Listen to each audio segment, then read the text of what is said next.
live in Western Oregon. This is NBC 16 News at 5.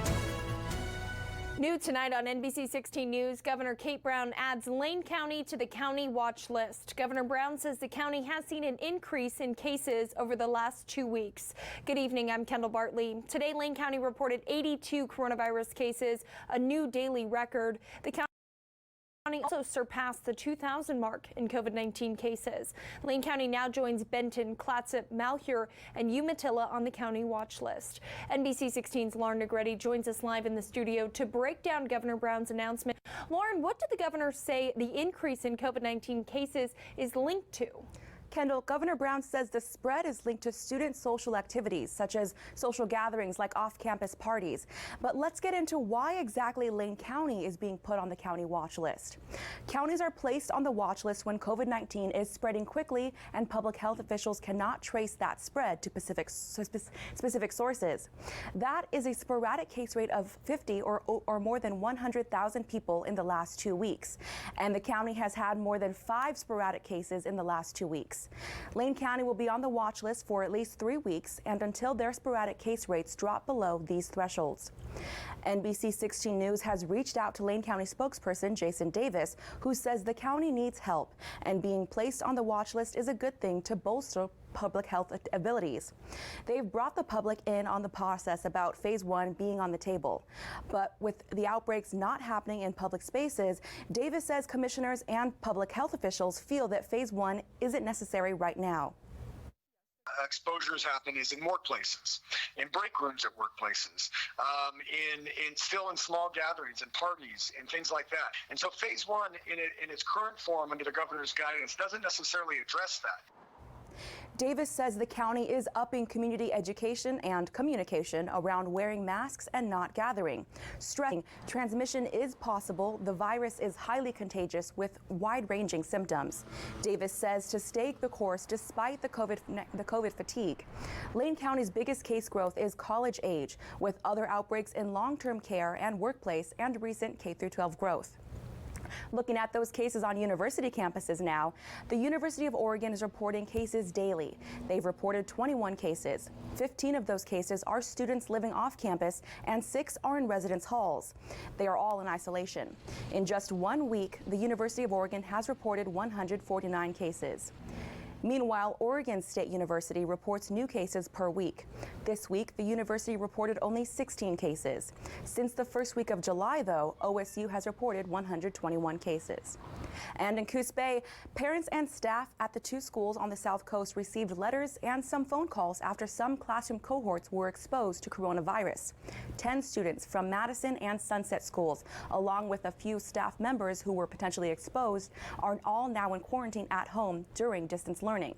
The principal at Madison says while there was a rush and panic that day they were notified, they were prepared. Just, knowing that, it's starting to become more prevalent with younger children, we knew eventually something like this could possibly happen. But like I said, we were prepared. We felt like, if it did happen to us, then we were going to be the ones that could handle it. The Coos Bay School District, Madison and Sunset schools have been working with Coos Health and Wellness. Madison School now has 180 students in person, while Sunset has 60 students in person. Coming up on your only local news at 5:30, a parent shares her concerns for her child who attends Madison School. And NBC 16 News continues to track statewide coronavirus numbers. Oregon Health Authority reports 418 new cases and 6 new deaths.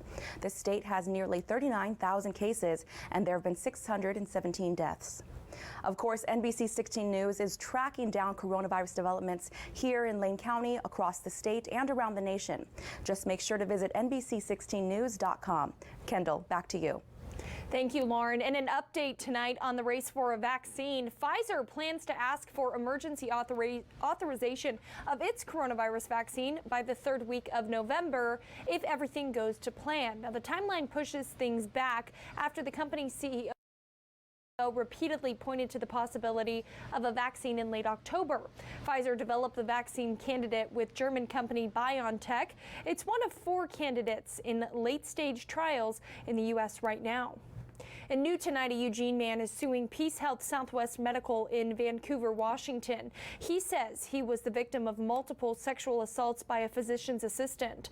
28-year-old Nick Mosher says the incidents happened over a span of 2.5 years, starting when he was 24. Mosher tells NBC 16 News he was taken advantage of because he's gay.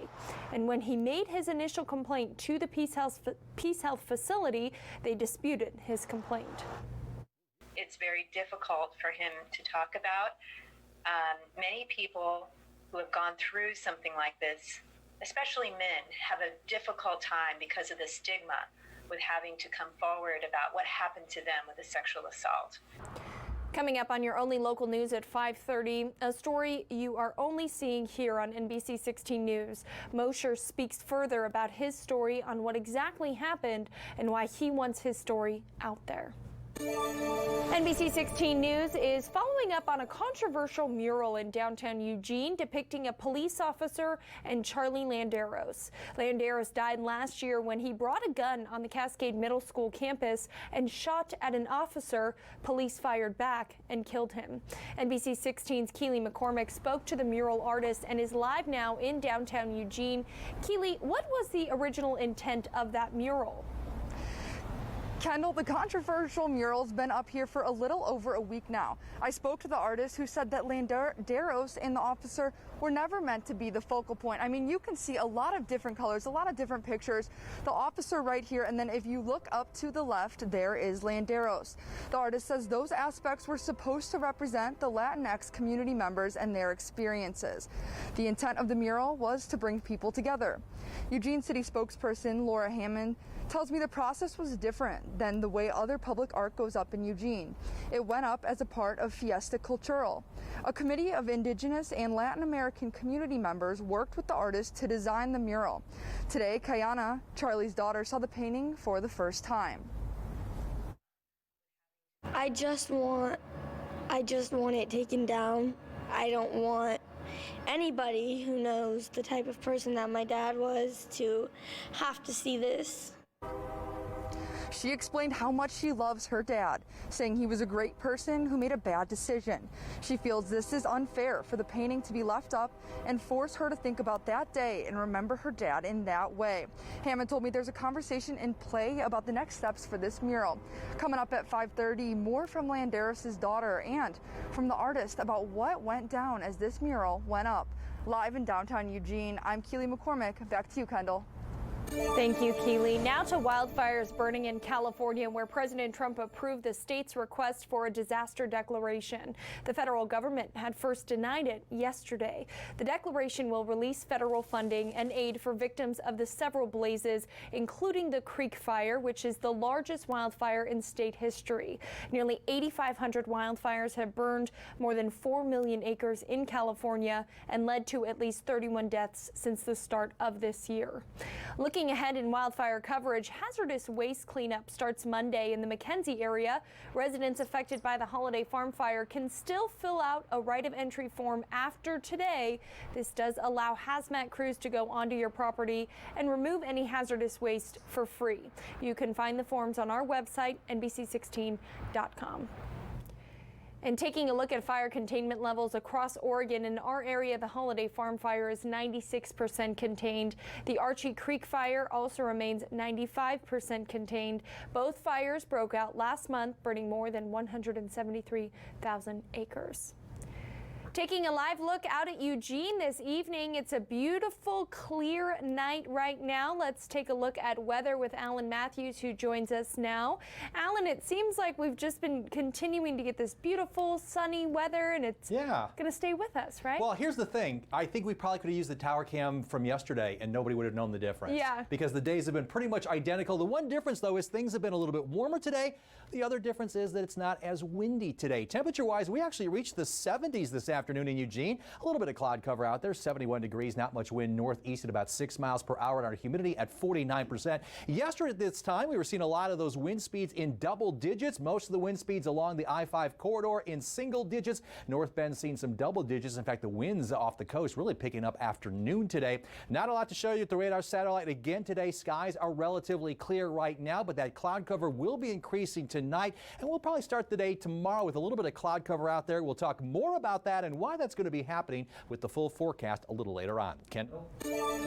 Thanks, Alan. A live look at the White House now. President Trump and Joe Biden continue on the campaign trail after last night's competing town halls. NBC 16's Alice Barr is in Washington tonight, reporting on the race for the White House. Kendall, both candidates dodged critical questions in last night's town halls that had notably different tones. The presidential candidates picking up the pace on the campaign trail today. President Trump hitting two battlegrounds with appearances in Georgia and Florida. In Fort Myers, the president promising to fast-track COVID vaccines to seniors. To immediately deliver the vaccine directly to nursing homes at no cost. Joe Biden in Michigan focusing on health care. I promise you, when I'm president, I'll take care of your health coverage the same way I would my own family. The candidates making their swing state stands after simultaneous town halls last night. The president often argumentative under tough questioning from NBC's Savannah Guthrie, saying he couldn't remember whether he'd taken a required COVID test the day of the last presidential debate, 3 days before entering the hospital. He appeared to admit being some $400 million in debt. What I'm saying is that it's a tiny percentage of my net worth. And he refused to denounce the baseless fringe QAnon conspiracy theories that Democrats and celebrities are satanic pedophiles and that President Trump is their savior. I know nothing about QAnon. I just told you. I know very little. You told me, but what you tell me doesn't necessarily make it fact. Biden's town hall with ABC News' George Stephanopoulos striking a calmer tone with detailed policy discussions. But he still would not tell voters clearly whether he supports adding justices to the Supreme Court.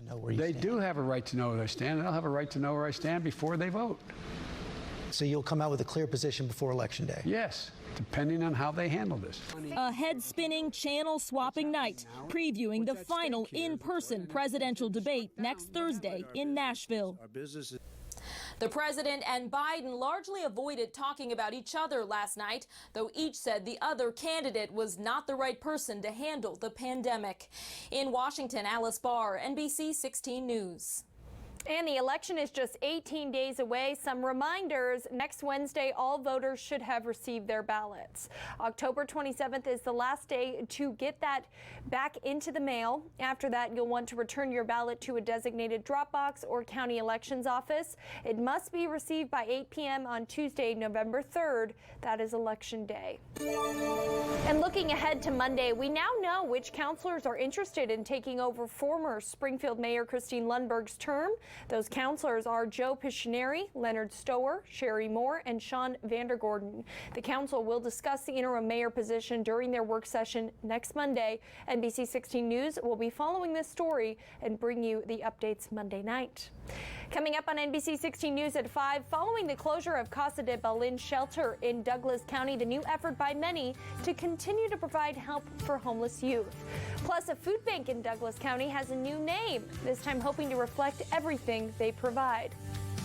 And if you have any story tips, make sure to let us know about them. Send us an email to newsdesk@kmtr.com. We look forward to hearing from you.